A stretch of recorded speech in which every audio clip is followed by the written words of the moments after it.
morning, everybody. And welcome to this time of being facing losses here at church. And this family has been bereaved. We live in harrowing times which are uncertain and frightening. But we do remind ourselves as we come together in this place that we are not alone, but that the God whom we have served for many, many years is here with us, standing ready to bless us, to support us, and to give us his gentle peace. Over the last few days, we here at church have been keeping this family in our very special prayers. For we know how grief hurts, and we know all that accompanies grief. We know that the toughness that it brings. So we continue to pray in a very special way. Asking God with lots and lots of comfort. Asking God to grant to you his strength and his reassurance during this challenging time. I don't think it's any secret that Pat was quite a character. And he often gave us a run for our money here at church. I sometimes was so tired after the service that the last thing that I felt like doing was to have an argument with him, because I knew that I would probably lose that argument. And now today I'm particularly worried because there's one argument we hadn't clarified. It was on the book of Ezekiel in the Old Testament of all things. I am on one side very relieved because I know, George, that there where he is now, all his questions have been answered. And when we get there, we will just speak calmly over a cup of tea or perhaps a German beer, with no one being different of any opinion, speaking the same language and having the same goal, and that is to see the song of the land forever and ever. That will be fondly remembered here at Somerset United Church, but as we huddle together for warmth and for mutual understanding today, I trust that we will find beauty as we remember him, fondly and with gratitude. I know that this is not perhaps the kind of funeral that we would have liked. You know, COVID has messed everything around, but I'm pretty sure that everybody who is here wants to be here today. And I speak on behalf of the family when I say that your presence here today matters greatly to those who are sitting in front. If you have made special plans with your boss or with your workplace, if you have traveled a substantial distance, please know that that is noticed and treasured by thanks here with us. I'm going to lead us in a word of opening prayer. Shall we pray together? Trustworthy and dependable God, you are our beginning and you are our end.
It's quite high, but I'm going to make the key lower so that you can reach that top E flat, okay?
Please be seated.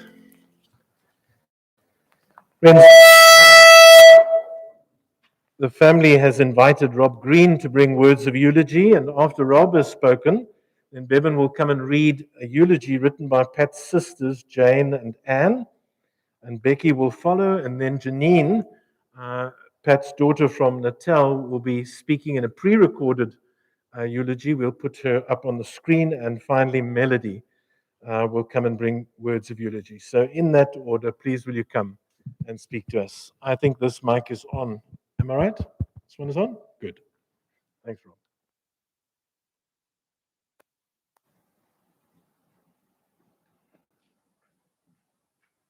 Hello, can everybody hear me? Thanks. Um, I was standing outside with Chris earlier and trying to work out what I was going to say. I've been thinking about this for a long time because Patrick was a very, very, very multifaceted, complex man. He was a wonderful man. He was a wonderful friend. He was a wonderful father. I can see if I look at these beautiful daughters, if I look at them, I can see he was the most wonderful, wonderful father. And it always amazed me how deeply, Melody, how much you loved him. And it's absolutely heartbreaking that you see that he's now left you. And there are so many memories of Patrick. And there's so many things that I've known him for about 12 years. I actually met him through this church. Chris has got a men's group going on a Saturday. On a Saturday morning, we used to have coffee, and I met him through that. And and he was always contentious. He was always, but he was always seeking. He was always looking. He was always trying to find the truth in things. And he was the true scientist. He scratched around and he wanted to know. And there's so many nights on Tuesday nights we used to get together with Melody, Patrick, Jennifer, and I. We used to get together, and we used to have YouTube evenings. And there were so many subjects that we covered. We covered history. We covered religion. We covered music. He loved Russian folk songs, and there were so many things that and but he was in so many ways. He was just such a wonderful man. And he used to phone me early in the morning, and we used to have all sorts of things. I either had to come and fix his computer, or there was a problem with this, or he had a political issue, and it was just so many facets to Patrick. And the but I almost, and I can see him with what's happening now in the country. He could actually say, "I told you so. It was going to be a civil war." And this was his thing. He so often told me, "When are we going to have the civil war? When are the people going to rise up?" But he just looked at life in so many ways. He looked at what life and we had so much fun. We went and saw the flowers together. And he was always interesting.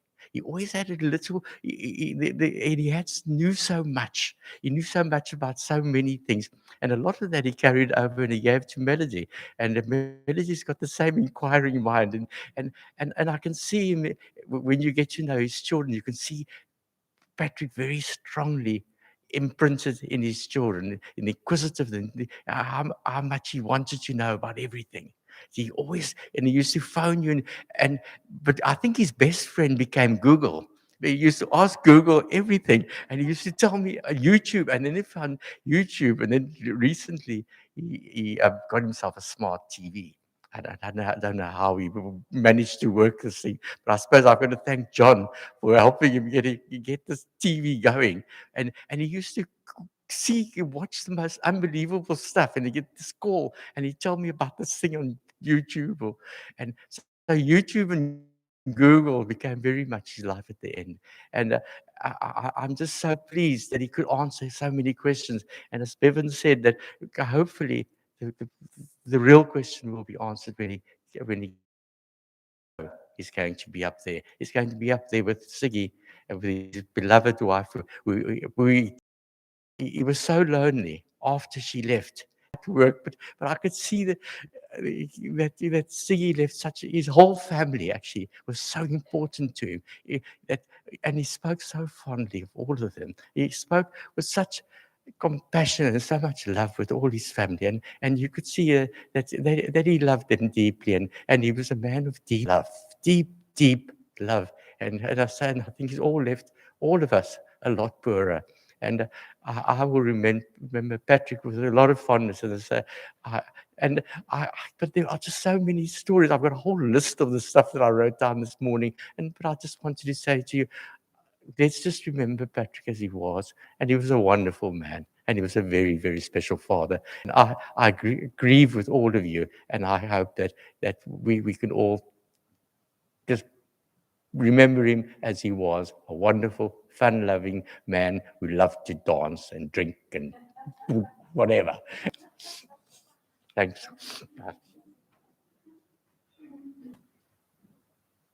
Thank you very much, Rob, for those humble, sincere words. I've actually just remembered that Pat's very profound and pertinent question wasn't regarding the book of Ezekiel, it was actually Deuteronomy. So, yeah, I really dodged a bullet there. I've got here in front of me a tribute compiled by Pat's sisters, Anne and Jane. Patrick went first to a prep school near home, but then went away to boarding school, Bishop Stortford College. He went on then to university, more than one, as I remember. As a result, we really didn't know him too well. Little things come to mind for me as I think back. He teased me quite a bit, likening my nose to a red cherry on more than one occasion. His passion for entomology was evident from an early age, And we remember he was always going to the local stream from where he would bring back various bugs and creepy crawlers. Anne remembers him bringing home slugs, which he put in a container in the fridge, forgetting to close the lid properly. You can imagine what happened next. I remember he brought leeches back and thought it a good idea to give them a home in the bath. Surprise, surprise, they all got out. Our mom did not find that amusing at all. There was an occasion where Pat was going somewhere by train, but mislaid his luggage or forgot to take it with him altogether. So Dad had to drive onto stations further and further up the line in order to retrieve it. I remember when Mike and I visited South Africa, Patrick took us to a watering hole where animals came to drink. There was a hide where the public could go and watch at a safe distance. Patrick insisted on going into his hole with his net to gather insect samples of all things. We were very concerned that the hippo might come along, but he insisted, and luckily all was fine. Patrick and Sieglinde came to stay with me and Mike in Sydney, and Anne and Tony only once, and shortly after that, they left the UK to begin their life here in South Africa. And that is, of course, where we all connected with back here on South African soil. And we had the blessing of having him here at Somerset West United Church. We pay tribute to this special man, and we will remember him for a long, long time. Thank you. I think I've got it all wrong. I think the question that Pat was on about was actually about the Book of Revelation. Now that I've come to see it. I think we can all relate Dad of the childhood memories as described by my aunts in some way or other. The scattered brain professor, not worried about materialistic things and small issues of life, rather as the warrior in conservation, socio-economic issues, and the meaning of life. But I knew him as my dad. He was the most loving father who was eternally proud of his 3 daughters and especially his German wife. And I'm only going to highlight 2 of the many. I'll tell you the story of how he outran us 3 girls with the so-called hippo charge, or the time when he got charged by the elephant after giving Janine a hiding while setting up camp in Botswana. These 2 stories that I will tell really sum up my 1 in a million dad. My parents always told us of how they met. It was an unusually hot day in England, and my dad went down to, in his words, the crowded swimming pool. There was no space anywhere on the lawn except a small spot next to this beautiful blonde. He realized she was foreign and started speaking to her in all different languages. He had just completed a series of travels to Finland, Australia, Malaysia, and various other European countries. She was so impressed with this interesting character that she agreed to meet him for an ice cream. They had to meet at a specific entrance of the pool, but there were 6 different entrances.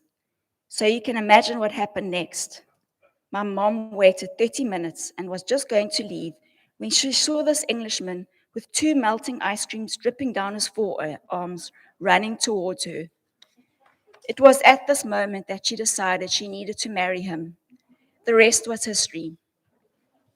They came to South Africa with me on a ship in 1971, where they would start their life and new adventures. My dad loved South Africa, and even with all the issues and politics and all his moaning, he would never have traded his life and adventures to anywhere else in the world. My dad was our hero. He was forever saving us from flying cockroaches, hunting spiders, and any other creepy crawlies entering our territory. My dad loved the bush, and we were always going on adventures. I remember our wonderful trips to Botswana, Zambia, Zimbabwe, and the Zululand game reserves and beaches. I remember one specific incident that had me and my two sisters in stitches of laughter. It was in the middle of the bush in Zambia when my dad developed a boil on his forearm. Now you must remember, my dad, as brave as he was with creepy crawlies, was a real sissy when it came to medical issues. He was petrified of needles. So when my mom tried to prod the boil, he was squirmishing away. I remember my mom saying, "Ach, Patrick, don't be such a baby." The next minute, a big fat white maggot crawled out of the so-called boil.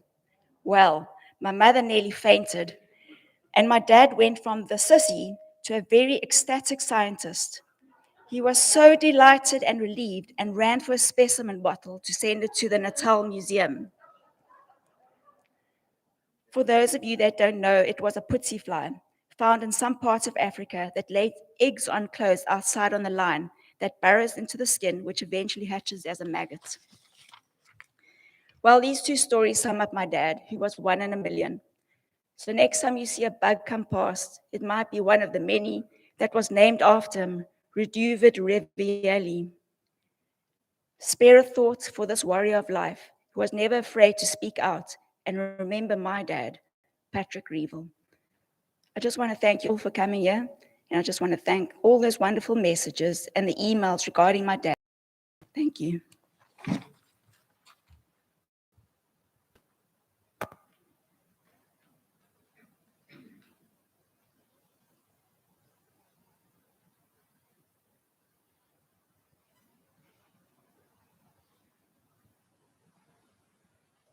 We're going to play the message now from Janine, which we have pre-recorded.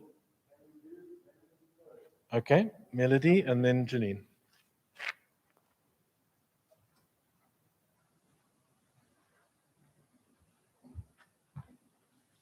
Oh my goodness, I recognize you guys. Let me just do something.